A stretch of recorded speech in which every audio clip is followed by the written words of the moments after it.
Please don't look at me. They stole everything." The words tore out of her throat like an animal's cry, carried thin and broken across the still surface of the mountain lake.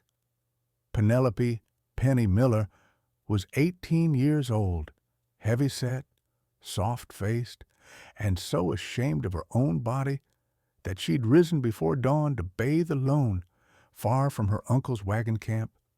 Now she stood neck-deep in the icy water of that Colorado lake, arms wrapped around herself, the cold biting into her bones. On the bank, the wreckage of her morning lay scattered like a bad dream. Her dress, her petticoats, her corset, even her underthings, gone. Her trunk smashed open, the few garments she owned slashed and kicked into the mud. Boot prints trampled through the ashes of her little fire, and floating in the air, still echoing in her ears, were the last words of the 3 young men who had happened upon her. "No man wants to see all that fat anyway," one had jeered, holding her dress up on a stick like some grotesque prize. "Let's leave her for the bears," another had laughed. "She'll scare 'em off." Then the worst of them, the one with the thin mustache and mean eyes, had leaned close enough to the water that she could smell his sour breath. "If you come out now, everyone in camp will see you just like this," he'd hissed, naked and wobbling. "Maybe your uncle will finally be rid of you for good." They'd ridden away with her clothes bundled over a saddle, laughing as if they'd played a harmless prank. That had been hours ago. Now the sun was higher, the thin mountain air cutting sharper. Her fingers and toes were numb. Every breath hurt. The lake that had seemed refreshing at dawn was turning into an icy grave. She couldn't step out. Not like this. Not with nothing to cover herself but her own trembling hands and a shoreline that felt as wide open as a gallows platform. She could already see it, the stares, the laughter, the way men would turn away in disgust and women would avert their eyes as if her body were some moral failing. She would rather drown than walk naked through that. "Please," she whispered to the empty trees, "somebody, anybody, please help me." A branch cracked in the timberline above the lake. Penny's head snapped up, panic flooding her veins hotter than any fire. A tall figure had appeared between the pines, moving with the easy, wary grace of a man who belonged to the wilderness. Buckskins, worn leather, a rifle slung over one shoulder, broad shoulders, dark hair, a beard already touched with gray. He stopped when he saw her in the water. For a long heartbeat, the mountain and the lake and the girl stood absolutely still. Then his voice came down, low and rough, but surprisingly gentle. "Miss, are you in trouble?" Before Penny could answer, her teeth chattered so hard she tasted blood. She squeezed her eyes shut, shame burning under the cold. "Please," she sobbed, "please don't look. They stole everything. If you were standing on that rocky shore with him right now, would you turn away or step forward? And you, listening to this, where in the world are you hearing Penny's cry from tonight? Tell me your city, your country in the comments, because this is only the first moment in a story that will change both their lives forever." Logan Steele did not move at first. A lesser man might have stared or laughed or walked away to avoid becoming tangled in someone else's misfortune. But Logan had lived long enough and lost enough to recognize real fear when he heard it, and the sound coming from that lake was not embarrassment, it was terror. He lifted one hand slowly, palm out, the gesture of a man approaching a skittish animal. "Miss, I'm turning my back. You have my word." He pivoted instantly, facing the trees, not the water. Tell me what happened." Penny swallowed hard, her chin trembling. They took my clothes, all of them. My uncle's wagon train left without me. I don't know if they meant to abandon me or if the boys lied and said I'd gone ahead, but when I came out of the water, everything was gone." Logan's jaw clenched. He had seen cruelty in many forms, men stealing horses, food, even lives. But something about stripping a girl and leaving her helpless in the wilderness sparked a special kind of fury in him. "Miss," he said, voice low, "I'm going to bring you my coat. I won't look at you. I'll hold it back over my shoulder. You take it and wrap up. Can you do that?" Yes," Penny whispered. Logan shrugged off his heavy buckskin coat, walked backward down the slope with careful steps, and extended it behind him. He felt the tug as she took it, then the hurried splash of her rising from the water. After a moment she said, "Oh, okay, I'm covered." Logan turned. She was swimming in his coat, drowning in it, really. The garment hung like a tent around her soft, shivering body. She looked young, frightened, and far too cold. Her wet hair streaked across her face, her cheeks flushed red from embarrassment, not warmth. But Logan did not see fatness or shame. He saw a girl on the edge of freezing to death. "No shoes, no dress," he murmured, scanning the campsite. "They wanted you stranded." Penny hugged herself tighter. I think my uncle wanted an excuse to leave me. He always said I ate too much, cost too much. And the boys, they laughed at me the whole trip." Logan stepped closer, voice softening. "What's your name, miss?" Penelope Miller. Everyone calls me Penny." "Penny," he repeated, like a man testing the shape of a word he might say often. "Can you walk?" She shook her head helplessly. "I can't feel my feet." That was all he needed to hear. Logan picked her up gently but firmly, like she weighed little more than a blanket. Penny gasped and clutched his shirt, frightened of being so exposed even inside the coat. "You're safe," he told her. "You're not going to die on my watch." The cold bit at him as he trudged through the trees, but he didn't slow. Penny's breaths grew ragged, each one trembling as she tried to stay awake. "Talk to me," Logan said. "Tell me where you're from." Missouri," she stammered. "My parents died last year. Uncle Marcus said he'd take me to my aunt in California, but the farther we traveled, the more Her voice cracked. "The more he hated me." Logan's grip tightened around her legs. "You didn't deserve that." "You don't know me," Penny whispered. "I don't need to," he answered. "What they did tells me everything." When they reached the cabin, a sturdy two-story structure nestled against stone, Penny blinked in disbelief. "You built this? Alone?" 12 years of fixing my own loneliness," Logan said simply. Inside, he carried her straight to the hearth, laying her near the fire as though she were made of glass. She trembled violently, her lips blue. "Listen carefully," he said. "You need to get out of that coat. You can't stay in anything wet. I'm going upstairs to get you some clothes. I won't look. When I come down, I'll leave them on the steps. Change fast. Understand?" She nodded. Logan climbed the stairs, grabbed the softest shirt he owned, wool socks, trousers she could cinch with rope, and a blanket. When he came down, he placed them on the bottom step without facing her. "Tell me when you're dressed." He heard rustling soft breaths, a small sound of discomfort. Then, "I'm ready." Logan turned.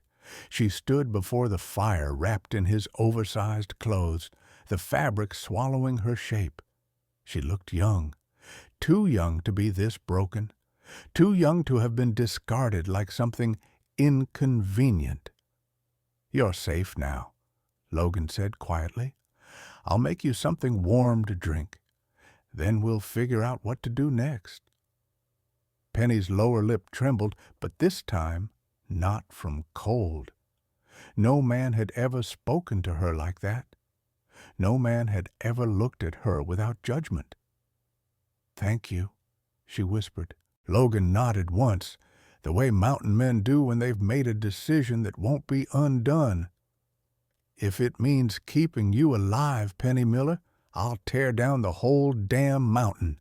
Heat seeped slowly back into Penny's body as she sat wrapped in Logan's blanket, close enough to the fire that her cheeks glowed pink. The shivering had stopped, replaced by a deep exhaustion that made her eyelids heavy and her breath soft and slow. Logan watched her from the kitchen area as he stirred a pot of broth above a small iron stove. He didn't hover, didn't crowd her, but he didn't stray far either. Every few minutes, he glanced her way to make sure she was still awake. She noticed. Penny wasn't used to being noticed. "Mr. Steele?" she said softly. He didn't look up from his cooking. "Call me Logan." "Logan?" she corrected, her voice steadier now. "Why were you out there this morning? Near the lake?" "Checking my trap lines," he answered simply. "Would have been there an hour earlier if a snare hadn't snapped. If I'd been later." He finally lifted his gaze. "The cold would have taken you." Penny swallowed. "I know." He ladled the steaming broth into a tin cup, crossed the room, and knelt so he was at eye level with her. "Drink slowly. Your stomach will be fragile." She wrapped her hands around the warm cup, inhaling the rich scent. "This is nice," she murmured. "I haven't had anything warm since yesterday evening." Logan nodded, standing again. "You'll have more when you can keep this down." Penny sipped, letting the heat spread through her chest. For the first time since dawn, her mind began to clear. She glanced around the cabin, taking in the hand-hewn logs, the wide plank floor, the sturdy beams overhead. A man had built this alone?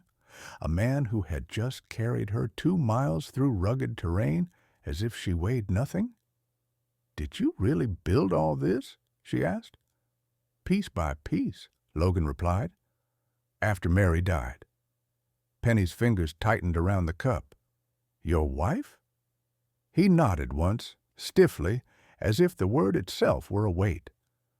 "We were crossing the plains. Bandits came in the night. I fought, but—" he swallowed. "I brought her west.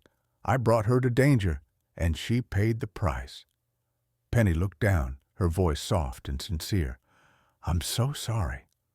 Logan didn't answer, but he didn't need to. His grief hung in the air, quiet but alive. After a moment, Penny whispered, "Is that why you live out here, alone?" "That's part of it," Logan said. "The other part is, civilization has expectations, noise, judgments. I preferred the honesty of the mountains." His eyes settled on her. "Until today." Her heart fluttered. "What do you mean?" Logan leaned back against the table, arms crossed loosely. "You remind me that loneliness isn't living. It's just enduring." Penny looked into the fire. "I've been enduring for a long time." "Tell me," Logan urged gently, "if you want to." She hesitated, sipping her broth, then began. "My parents died of fever last year. My mother was soft like me, and my father always told her she was beautiful.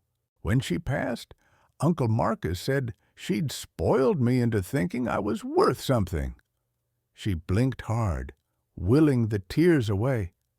"He said no man wants a girl my size, that I was better off in California, where my aunt could teach me how to hide myself properly." Logan's expression darkened. "But the further we traveled, Penny continued, the more he complained. I ate too much, walked too slow, took up too much space in the wagon. She swallowed hard. This morning, I woke early to bathe so no one would see me undressed. I thought I was being careful, but the boys, they followed me. Her voice cracked. They laughed, called me names, took my clothes and said Uncle Marcus was glad to be rid of me. Silence settled, heavy, dangerous. Finally Logan spoke, his voice low. What they did wasn't a prank. It was cruelty meant to break you. I think they succeeded, Penny whispered. Logan stepped forward, crouched near her again, and tipped her chin up with 2 fingers, gently, not possessively. No, they failed. You survived. You made it through the cold, through humiliation, through abandonment. Most people wouldn't have lasted an hour. You did. Warmth bloomed in Penny's chest, stronger than the fire. When she finished the broth, Logan brought her another blanket and checked her hands for warmth. Good, he murmured. You're getting your color back. What now? She asked. I have nothing. No clothes, no family, nowhere to go, and I can't go back to them. Then you won't, Logan said firmly. You'll stay here until you choose otherwise. Penny blinked. But I'd be a burden. I'm not small, and I can't pay you. Penny. Logan straightened, his voice steady. You're not a burden, and you're not here for charity. He nodded toward the cabin around them. A place like this needs 2 sets of hands. Winter comes early in these mountains. I hunt, trap, build, but I'm no good with keeping a home livable. That's where you come in. She blinked. You want me to stay? As what? Logan held her gaze for a long moment, measured, honest, unflinching. A partner, someone to help keep this place alive, someone to talk to. His voice softened. I don't expect anything you're not willing to give, but you'd be warm, safe, fed, and not alone. Penny stared into the fire, her heart thudding with something she didn't dare name. Let's start with today, Logan said gently.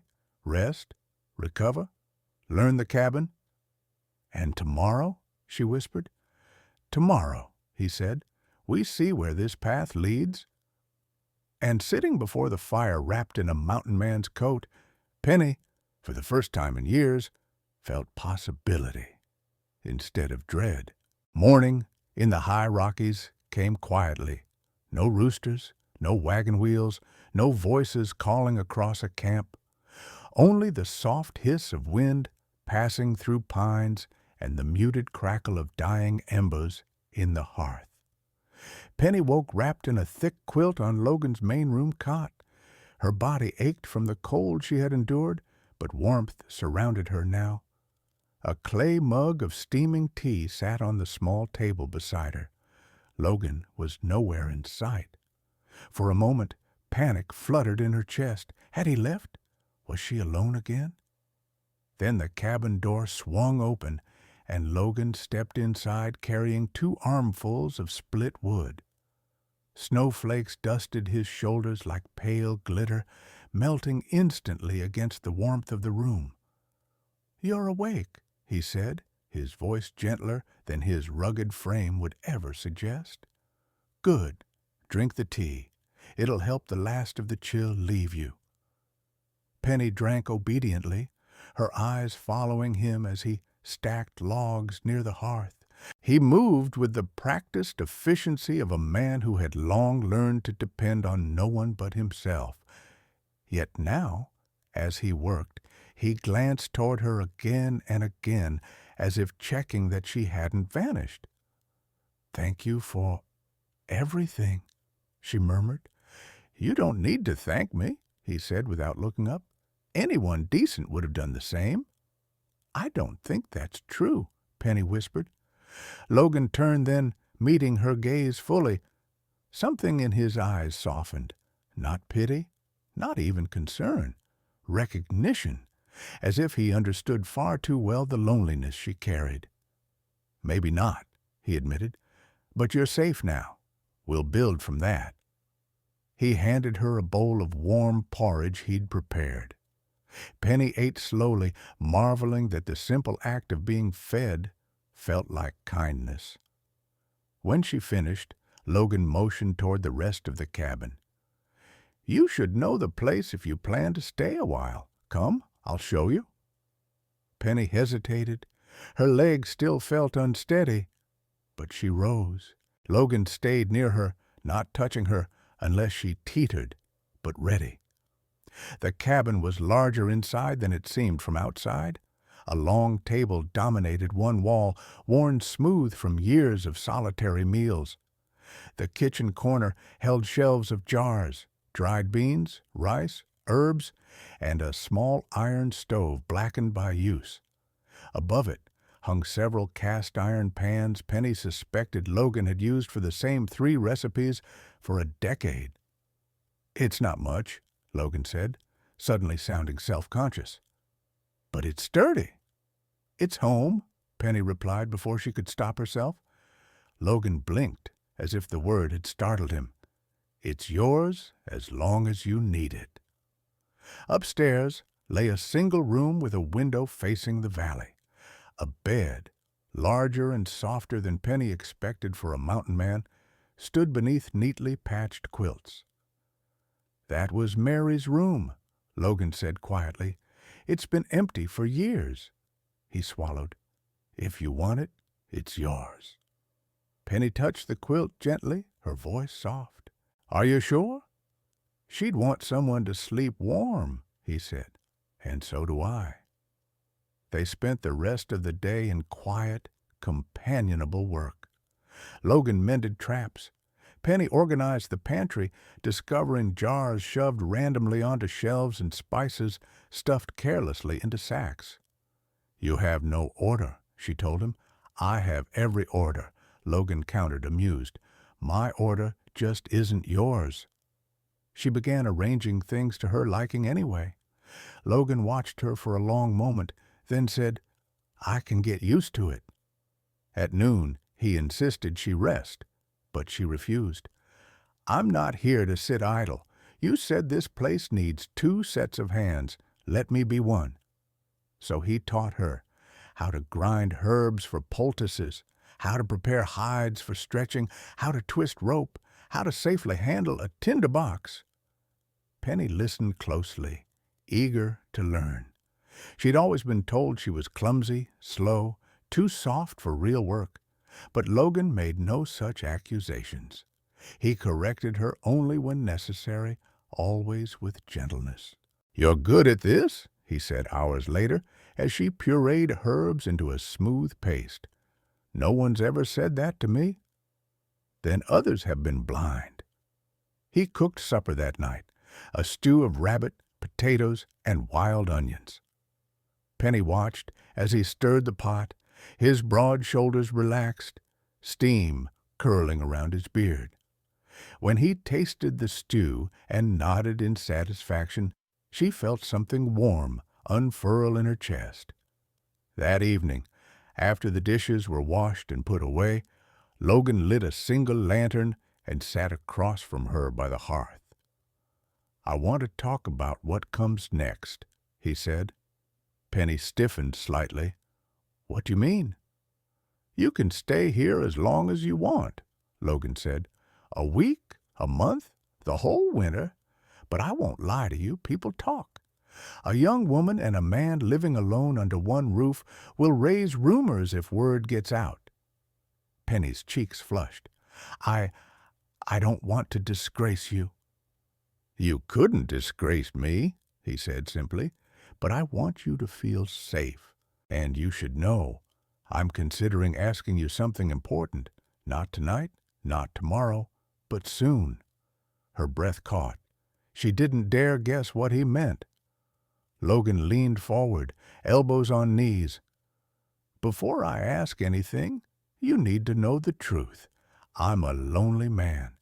I've been lonely for a long time. And when I found you at that lake, something in me woke up, something I thought had died with Mary." Penny's eyes filled. "I don't know why. I'm not—" "Penny," Logan interrupted, voice gentle but firm, "stop telling me what you aren't. I see what you are." She swallowed. "What do you see?" "A strong girl who survived cruelty most grown men couldn't endure. Someone capable, someone kind, someone worth keeping beside me." Her breath trembled. Logan, he didn't move closer, didn't touch her. His restraint made the moment feel safer, more real. "You're not ready for that conversation yet," Logan said softly, "and I won't rush you. Tonight, you just rest. Tomorrow, we build more of this life, one small piece at a time." Penny nodded, wiping her eyes. For the first time in her life, someone was giving her time. Not pressure, not ridicule. Time. As she climbed the stairs to the room he'd offered, the room that had once belonged to a woman he'd loved, Penny paused halfway and looked back at him. "Logan?" He turned from the fire. "Yes? You don't have to be alone anymore." For the first time in years, Logan Steele smiled, a real smile, soft and grateful. "And neither do you." The fire crackled. Snow fell softly outside, and in a cabin built by loneliness, two people, one wounded by life, the other hollowed by grief, began to stitch themselves back together. Winter in the high country had a way of exposing the truth about weather, about character, about the strength of a cabin's walls and the strength of the people inside it. As November deepened, storms began sweeping across the mountains with little warning, and Penny learned quickly why Logan had never trusted civilization to protect him the way the wilderness had. Snow piled against the cabin walls in drifts taller than Penny herself. Wind screamed through the pines at night like a wounded beast. Ice crept thick across the windows until every morning felt like waking inside a frosted lantern. Yet inside the cabin, warmth blossomed. Logan worked long hours hauling wood, tending traps, repairing tools. Penny cooked hearty meals, darned socks, reorganized shelves again, and kept the hearth always burning. Their routines braided together naturally, an unspoken choreography of shared purpose. And slowly, very slowly, something else formed too. Their silences grew comfortable. Their conversations deepened. Their glances lasted a second too long. But beneath the growing closeness, two shadows loomed, Logan's past and Penny's uncle. One afternoon, while Penny ground herbs for ointments, she noticed Logan standing at the door, staring out at the snow with a haunted expression. "Logan?" she asked quietly. "What's wrong?" He didn't answer at first. When he finally spoke, his voice was rough. "Storm season starting early, same as the year Mary died." Penny set the bowl down. "You told me raiders killed her." "They did," Logan said, "but the storm made it possible." He sank onto the bench beside her, elbows on his knees. Penny had learned he only sat like that when he was forcing himself to face memories he usually buried. "We'd been traveling with a wagon party," he began. "Mary and I were newly married. I thought bringing her west would give us land, a future. But the wagon master rushed to outrun a storm, pushed too fast, too hard. Our axle cracked." His jaw tightened. "We lagged behind, became the weak link." Penny placed a gentle hand over his. "When the storm hit, visibility went to nothing. The main party didn't come back for us. They claimed later they never saw us fall behind. But I knew better." His voice went flat. "They left us." Penny's throat tightened. "Like Uncle Marcus left me." "Exactly like that," Logan said. "And when the raiders came, We had no one to help. I fought until I couldn't stand. Mary, he broke off. I buried her in the snow that night. Silence enveloped them, thick, raw. Logan, Penny murmured, you didn't fail her. The others did. I failed her by bringing her west, he whispered. No, Penny said fiercely. You failed her by loving her. That's all. And the ones who abandoned you, those are the people who carry the blame. Logan looked at her then, something flickering behind his eyes. Recognition, respect, and something deeper he wasn't ready to name. Penny, he said quietly, you're stronger than you know. Before either could say more, a loud crack thundered outside the cabin like a tree splitting under weight. Logan rose instantly, grabbing his rifle. Stay here, he ordered. Penny followed him to the window despite his instruction. Outside, a large pine had snapped and fallen near the trail that led down the mountain, blocking it entirely. You'd never know someone was up here, Penny murmured. That's the point, Logan said. But Penny saw tension ripple through him. What is it? She asked. Logan hesitated. Tracks, fresh ones, not animal. She felt fear tighten her chest. Human. More than one, Logan said grimly. They didn't approach the cabin, but they're circling the ridge. Do you think it's... Penny couldn't finish the sentence. Your uncle? Logan supplied. Maybe, or those boys. But it's too early for travelers this high unless they're hunting or searching. Penny sank onto the bench, wrapping her arms around herself. I don't want to go back. I can't. I won't. You won't, Logan said firmly, crouching in front of her. If they come here, they'll find a locked door and a rifle barrel, and that's all. But if they bring others? Penny whispered. If they tell people I ran off with you willingly, they'll say I was indecent, ruined, shameful. They'll twist the truth. Let them try, Logan said, eyes blazing. No one takes you from here, no one. Penny swallowed hard. Why do you care this much? Logan froze, not in fear, but in conflict. Because, he exhaled heavily, because I'm starting to care for you in ways I told myself I wouldn't. Because every day I look at you and see someone who deserves better than what life's given her. Because when you smile at me over a pot of stew, I forget to feel lonely. He paused. Because you matter. More than you know. Penny's breath trembled. Logan! He stood abruptly, as if proximity was dangerous. I shouldn't have said that. Not yet. But Penny rose slowly, closing the space between them. Logan Steele, she whispered, I know what you're trying to say, and you're not saying anything I'm not already feeling myself. His shoulders stiffened, but not in rejection, in restraint. You're vulnerable, he said quietly. You've been hurt, abandoned. You need safety, not a man taking advantage of your gratitude. You're not taking advantage, Penny said, stepping even closer. You're giving me dignity no one else ever has. Logan's hands curled into fists at his sides. Penny, if I touch you right now, I won't trust myself to stop. Maybe I don't want you to stop. He inhaled sharply, every muscle taut. Then the moment broke. A faint sound carried on the wind. Distant voices. Logan's eyes snapped toward the door. They're closer. Fear surged through Penny. What do we do? Logan reached for his rifle, loading it with practiced speed, his voice steady as stone. We protect our home. Our home, Penny repeated softly. And in that moment, fear, desire, loyalty, everything tangled together so tightly that neither could separate it. Someone was coming up the mountain.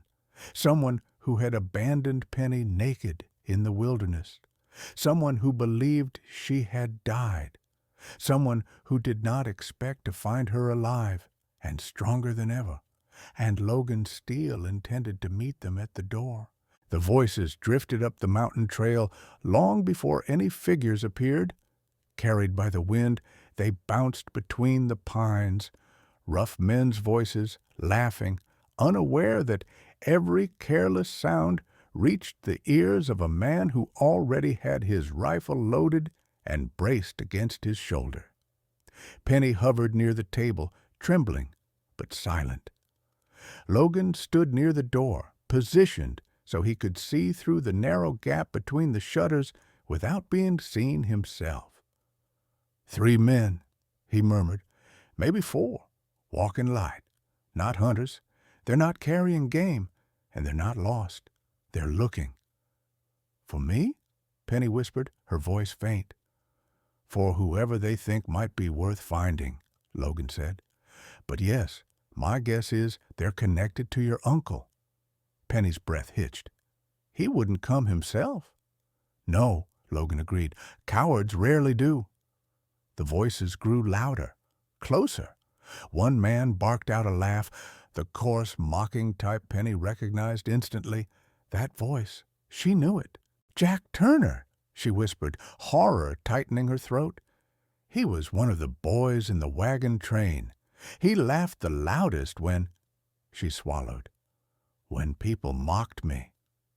Logan's jaw tightened. Then he's about to learn what it feels like to be silenced. He motioned her toward the stairs. Upstairs, now.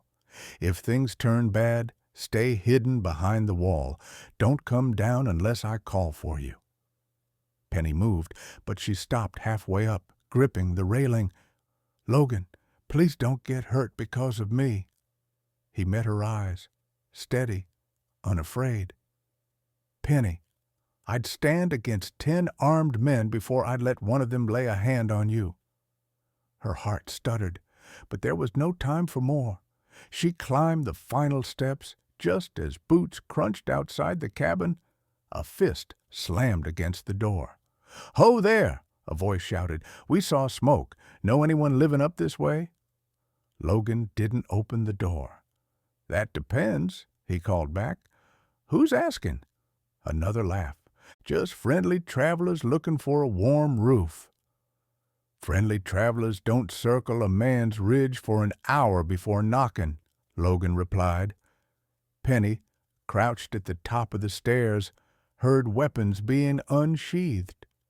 Jack Turner's voice sneered, We're just looking for something that belongs to us. Or rather, someone. Logan's voice darkened. Say her name, if you dare. A pause. Then, Penelope Miller. Penny felt ice slide through her veins. Logan unbarred the door, but only cracked it open an inch. There's no Penelope Miller here, and if there were, she sure as hell wouldn't belong to you. Jack snorted. We ain't here to argue. Her uncle sent us. Said she's to return with us because she's family property until she marries. And if she froze to death up here, well, accidents happen. But if she's alive, she's coming with us. Logan laughed, a cold, dangerous sound. You boys are standing on the wrong mountain. She's heavy, another man added with a snicker. Ain't exactly hard to track. Bet she's slowed you down real good. Logan's response was a thunderclap. He swung the door open fully, rifle aimed with absolute precision. She didn't slow me down, he said in a voice sharp enough to cut stone, but you're about to. 3 men stared at him, stunned by the sight of a mountain-built trapper ready to kill. Behind them, a 4th man fumbled with his pistol. Logan fired a warning shot so close to the man's hand that snow sprayed his knuckles. Next bullet won't miss, Logan warned. Drop the guns. 1 man obeyed instantly. Another raised his hands. Jack Turner, however, sneered.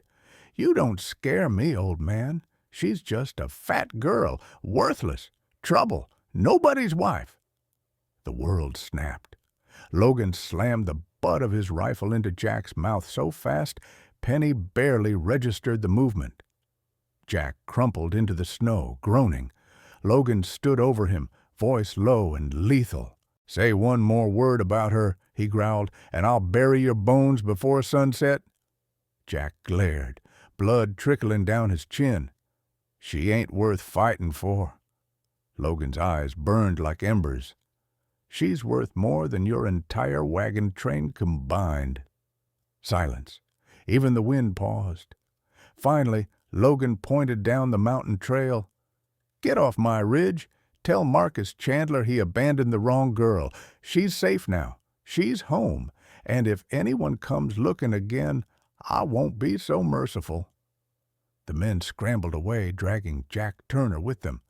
When their voices faded into nothingness, Logan closed the door, barred it, and leaned heavily against it. "Penny?" he called softly. She rushed down the stairs and into his arms before she even realized she'd moved. Logan held her tightly, one hand at her back, the other cradling the back of her head. "Nobody," he murmured into her hair, "is taking you from me." Penny pulled back slightly, looking up at him through tears. "You fought for me." "I'll always fight for you," Logan said softly, "as long as you'll let me." Her breath trembled. "Logan, I think I already belong with you." He cupped her face gently. "Then I'll make sure the whole world knows it." Outside, snow fell softly.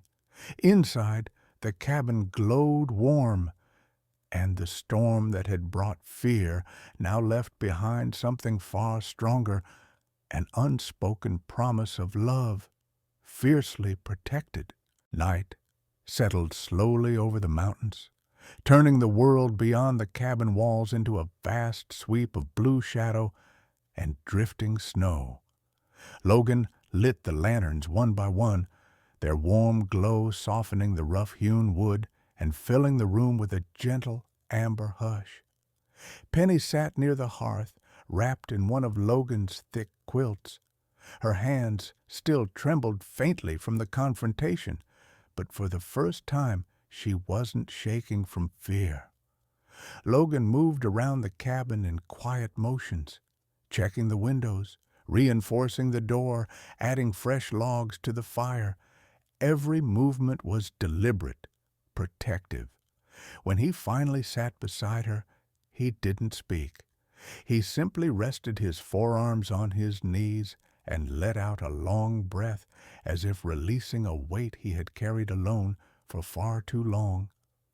Penny watched him through the flicker of firelight, the man who had carried her from the lake, the man who had given her clothes when she had none, the man who had stood at the door of his home, ready to risk everything for her safety.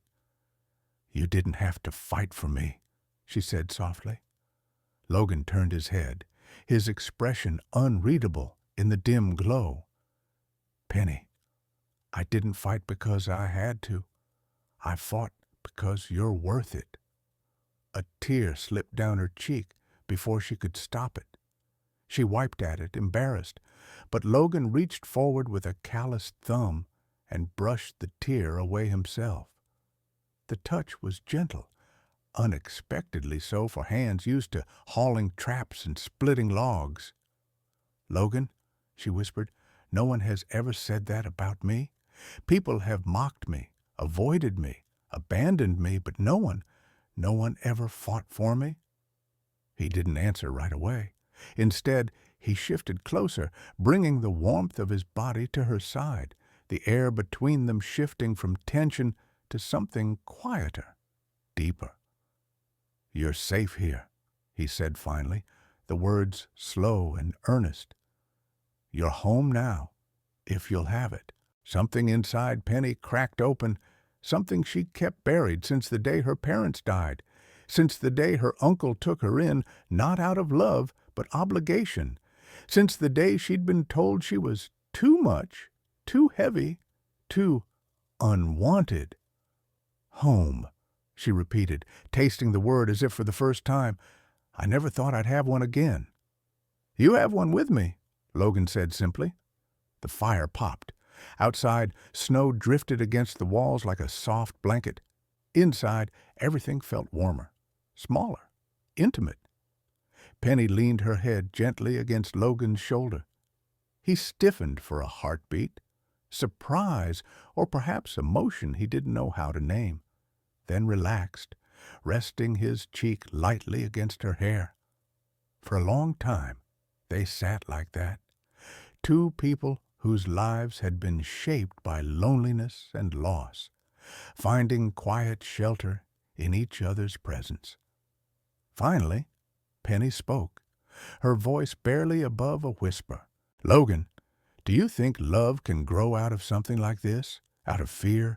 Out of being broken first? Logan didn't hesitate. Penny, he murmured, I think love grows exactly where people believe it can't.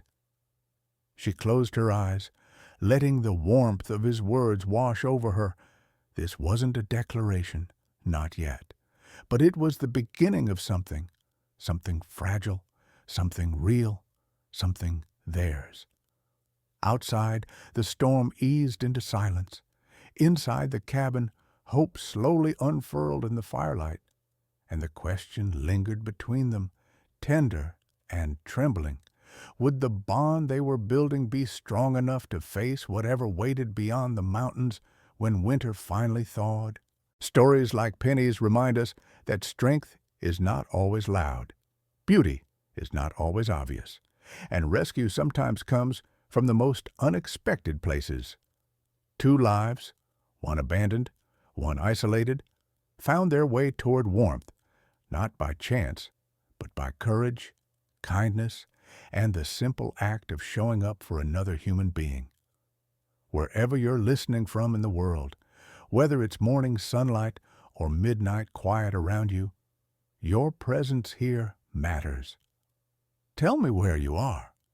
Tell me what part stayed with you. And if you still believe love can rise even from the coldest beginnings, stay close. The next story is waiting for you.